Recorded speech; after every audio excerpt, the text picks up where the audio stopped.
Vendredi, SpaceX arrive en bourse et forcément, beaucoup de monde va regarder cette IPO avec énormément d'émotion. Et c'est normal, on parle de SpaceX, d'Elon Musk, de Starlink, de fusées, d'intelligence artificielle.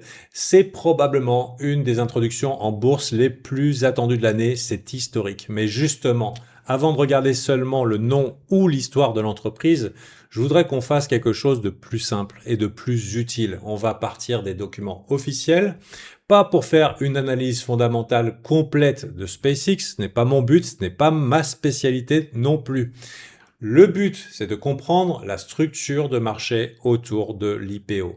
Si vous achetez sans savoir quand certaines actions peuvent être revendues, vous pouvez vous retrouver exposé au mauvais moment. Donc, l'idée de cette vidéo, c'est pas de vous dire achetez SpaceX ou n'achetez pas SpaceX, mais on prend des décisions plus conscientes, plus prudentes.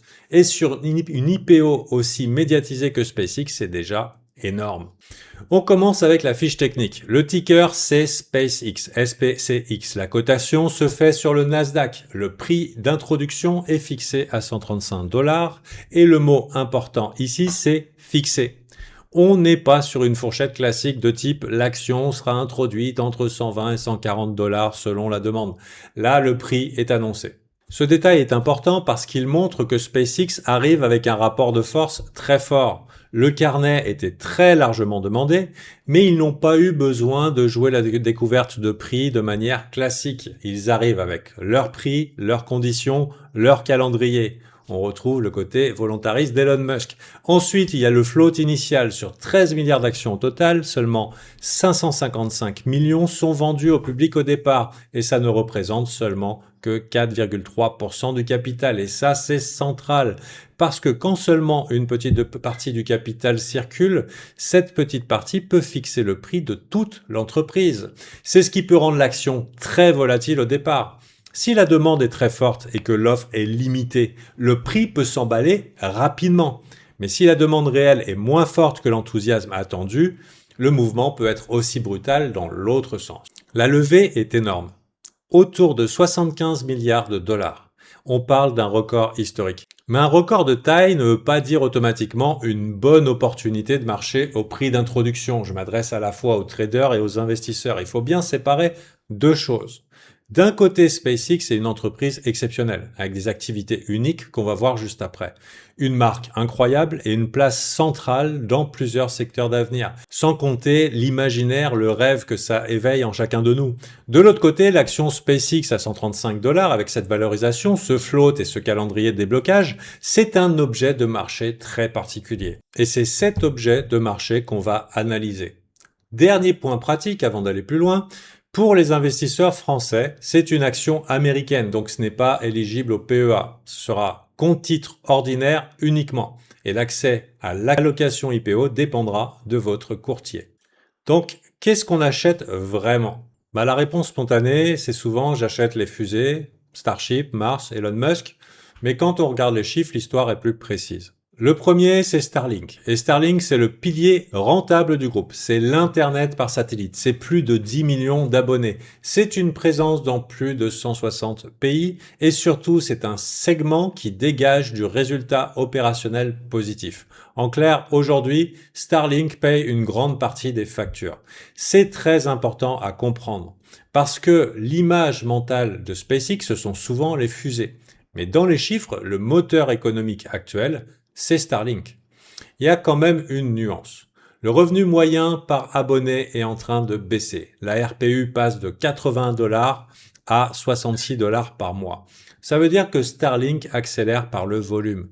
Il baisse les prix pour gagner beaucoup plus d'abonnés. Et ce n'est pas forcément mauvais, mais ça veut dire que la croissance repose beaucoup sur la capacité à continuer de gagner des clients massivement. Cependant, quand on regarde les sites de streaming où les gens sont fidèles, on voit qu'avec le temps, les abonnements augmentent progressivement, donc c'est peut-être temporaire. Deuxième segment, Space. Là, on parle des fusées, Falcon, Starship, Starshield. On parle de contrats gouvernementaux, les lancements. Pour l'instant, ce n'est pas le moteur rentable principal malgré les avancées technologiques et l'optimisation. Il y a énormément de recherche et développement, surtout autour de Starship, et il y a une dépendance importante aux contrats gouvernementaux américains. Le troisième segment, c'est XAI, l'intelligence artificielle. Et là, on est à un sujet beaucoup plus agressif en termes de dépenses. Ce segment génère déjà un chiffre d'affaires, mais il perd énormément d'argent opérationnellement. Il consomme une très grande partie des investissements du groupe. Donc, si on résume simplement, Starlink, c'est le business qui tient déjà debout.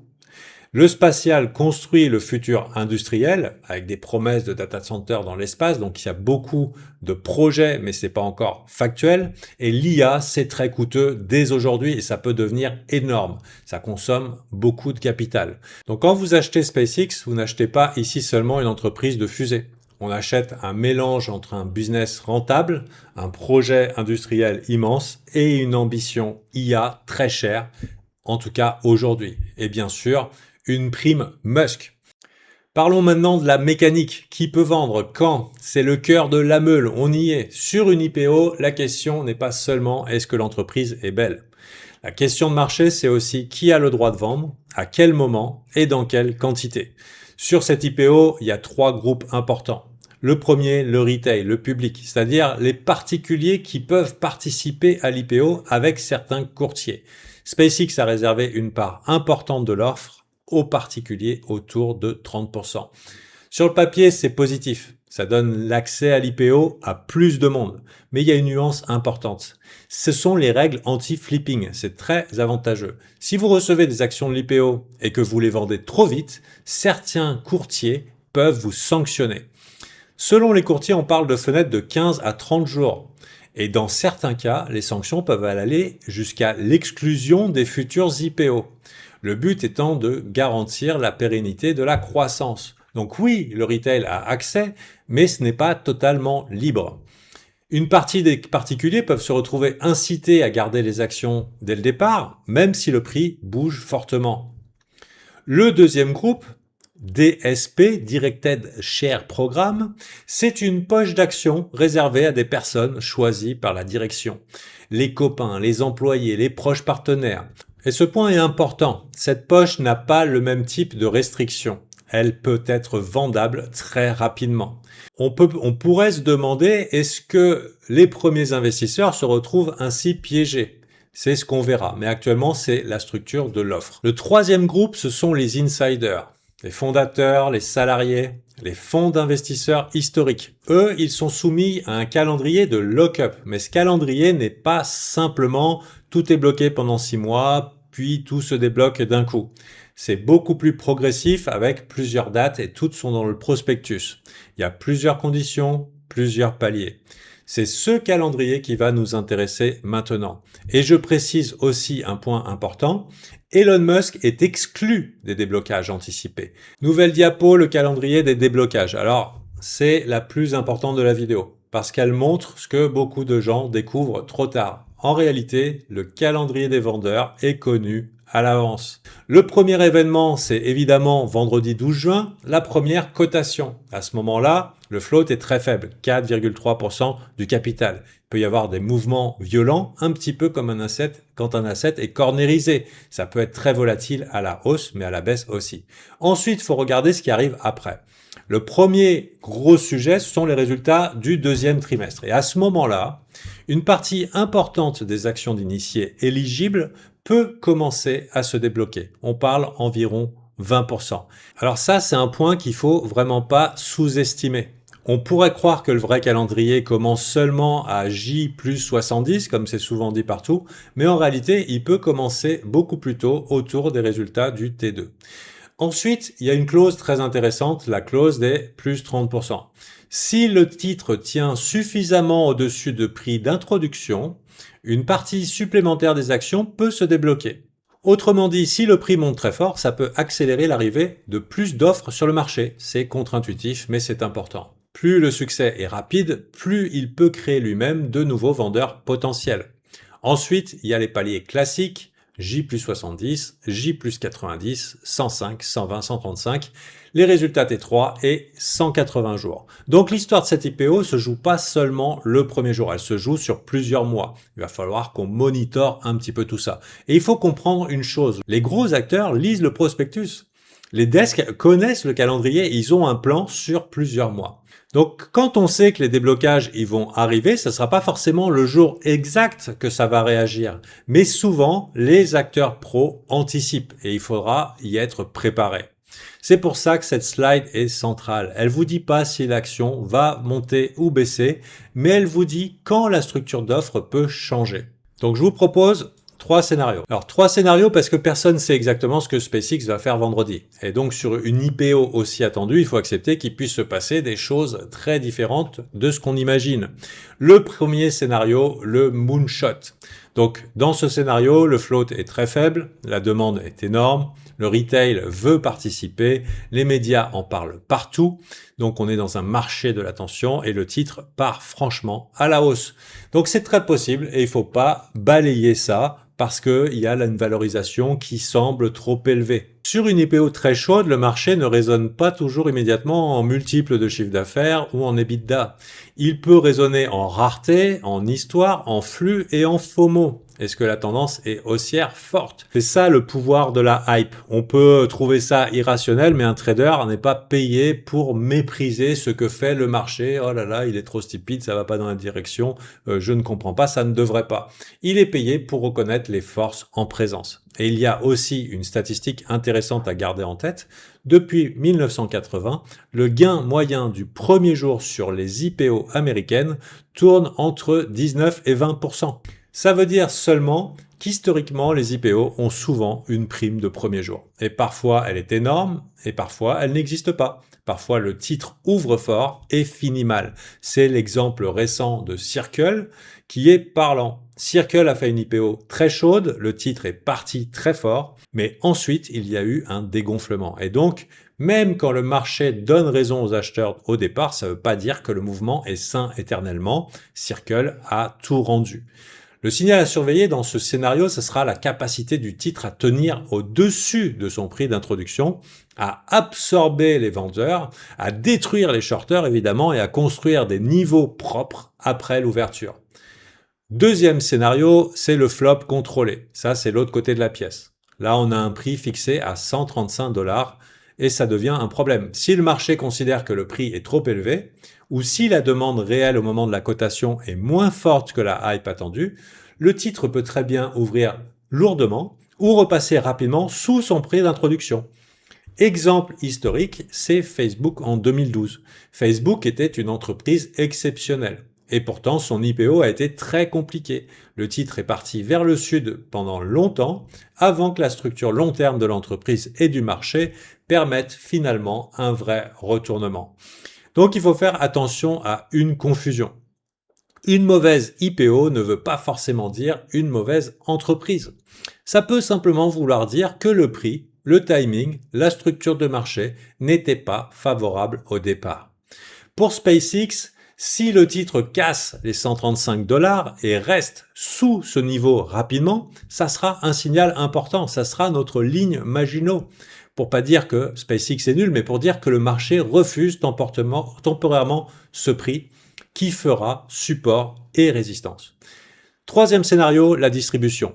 Et là, ça peut exister même si le titre monte au départ. Un titre peut faire un très beau mouvement en un jour, et voire pendant plusieurs jours ou pendant plusieurs semaines, puis commencer à distribuer à mesure que les nouvelles vagues d'offres arrivent sur le marché. Ou alors, le titre peut démarrer faiblement, puis continuer à subir la pression des prochaines vagues d'offres. La distribution, ce n'est pas forcément une chute immédiate, c'est parfois un processus plus lent où le marché absorbe progressivement l'arrivée des nouveaux vendeurs. C'est là que le calendrier des déblocages devient important, à partir des résultats T2, puis autour des différents paliers de lock-up, et le marché peut anticiper ces moments avant qu'ils arrivent, je vous l'avais déjà dit. Donc, le scénario le plus réaliste n'est pas forcément le ça monte ou ça baisse, il peut très bien y avoir des séquences du type euphorie au départ, extension, puis pression progressive quand le marché commence à regarder les prochains déblocages. Comment moi je vais l'aborder? Avant de regarder les deux scénarios possibles, je vais vous préciser quelque chose d'important. Je vais aborder SpaceX comme un trade. Ça veut dire que je vais regarder à l'ouverture la liquidité, les spreads, les comportements du price action, les niveaux qui se construisent et je vais essayer d'avoir une entrée propre avec un risque défini, c'est-à-dire des stops, avec des montants que je peux perdre au maximum. Mais ça ne veut pas dire que j'exclus le scénario où le titre part très fort et qu'il ne redonne pas ses prix pendant longtemps. C'est ma thèse principale. Il faut jamais sous-estimer le pouvoir de la hype sur une IPO très attendue. Donc ma lecture, c'est pas c'est trop hypé ou il faut surtout pas y toucher. Ma lecture à moi, c'est plutôt si on y va, il faut savoir pourquoi, avec quelle taille, un plan et le timing. Donc pour quelqu'un qui veut investir long terme, ça peut avoir du sens de ne pas mettre toute sa taille le premier jour. Et pour moi, un investisseur devrait quand même considérer d'entrer, alors que tout le supply n'est pas là, mais un tiers ou un quart de son exposition. Au cas où le titre ne redonne pas d'entrée confortable tout de suite. Et bien sûr, garder du capital disponible pour les prochaines fenêtres, les déblocages, les résultats à venir ou la pression sur les marchés se fera sentir. Donc ce n'est pas un conseil d'investissement, hein, considérez toujours ce que je fais comme du divertissement, pas non plus une recommandation, mais c'est une logique de gestion du risque.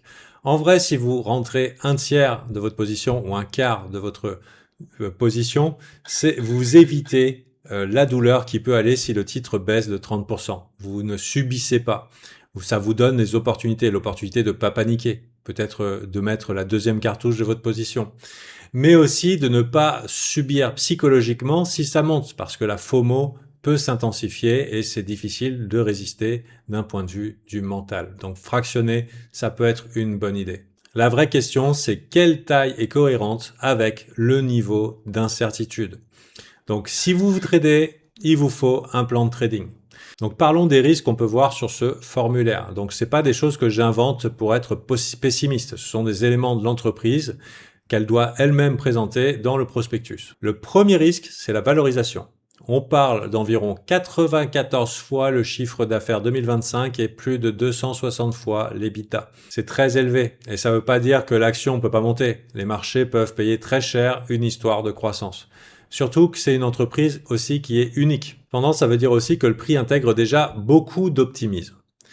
Le deuxième risque, c'est la dépendance à Elon Musk. Possible toxicomane, extravagant, mais bon, c'est pas un dirigeant classique, quoi. Il a énormément de pouvoir, il est CEO, CTO, chairman et surtout, il a le contrôle massif sur les droits de vote. Donc, d'un point de vue de la gouvernance, on a très peu de pouvoir en dehors des mains d'Elon Musk. Troisième risque, les revenus IA. Les contrats qui sont liés au compute, ils peuvent sembler énormes, mais certains sont résiliables avec 90 jours de préavis, donc il faut éviter de les traiter comme des revenus garantis pour toujours. Le quatrième risque, c'est la dilution. Le prospectus évoque la possibilité d'émettre une quantité significative d'actions. Il y a aussi les éléments liés à Cursor et d'autres opérations potentielles. Donc même au-delà du calendrier de lock-up, il faut garder en tête que le nombre d'actions peut évoluer. Cinquième risque, Starlink, la régulation, le gouvernement américain. Starlink, c'est le segment le plus solide aujourd'hui, mais il existe des risques réglementaires, de concurrence et une dépendance à certains contrats gouvernementaux. Enfin, il y a des risques industriels, Starship, les lancements, l'exécution, les retards, les accidents, le sentiment de marché autour de l'image de l'entreprise. Encore une fois, l'objectif n'est pas de dire si SpaceX est une mauvaise entreprise, l'objectif c'est de dire même une entreprise exceptionnelle peut être un actif compliqué à acheter au mauvais moment ou au mauvais prix. Et voilà, cette présentation touche à sa fin. Merci d'avoir regardé jusqu'au bout et j'espère que vous êtes excités comme moi à l'idée de cette histoire in the making. Alors bien sûr, SpaceX, ça fait longtemps qu'ils nous font rêver, mais aujourd'hui, on va pouvoir s'y frotter, en tout cas moi en tant que trader et vous peut-être en tant qu'investisseur. Alors faites attention, ce n'est pas parce que c'est très volatile ou que ça peut monter qu'il faut prendre des risques que j'appellerais dégénérés. Ne mettez jamais de risque de ruine, ni dans votre trading, ni votre investissement. On a été impacté sur les marchés avec cette IPO, donc on voit qu'il y a eu des ventes sur beaucoup d'actifs et en particulier les Magnificent Seven en vue de libérer de la trésorerie pour ce qui est en train d'arriver.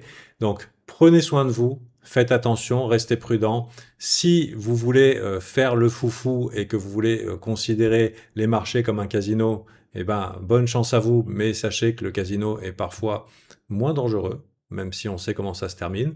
Et en ce qui nous concerne, moi, je vais vivre ça en direct dans Alpha Team. Alors, je vais pas trade en direct, c'est pas des choses que je fais, mais c'est sûr, on va commenter en direct et j'espère que ça sera incroyable. Donc, bonne journée à vous et je vous recommande Alpha Team si vous voulez mettre de la structure dans votre trading, si vous voulez progresser, devenir autonome, rentrer dans une équipe sérieuse. C'était Gabriel et à très bientôt. Bye. Bien sûr, on se donne rendez-vous pour les prochains unlocks, pour qu'on puisse anticiper ça au fur et à mesure des dates qui nous ont été données. À très bientôt.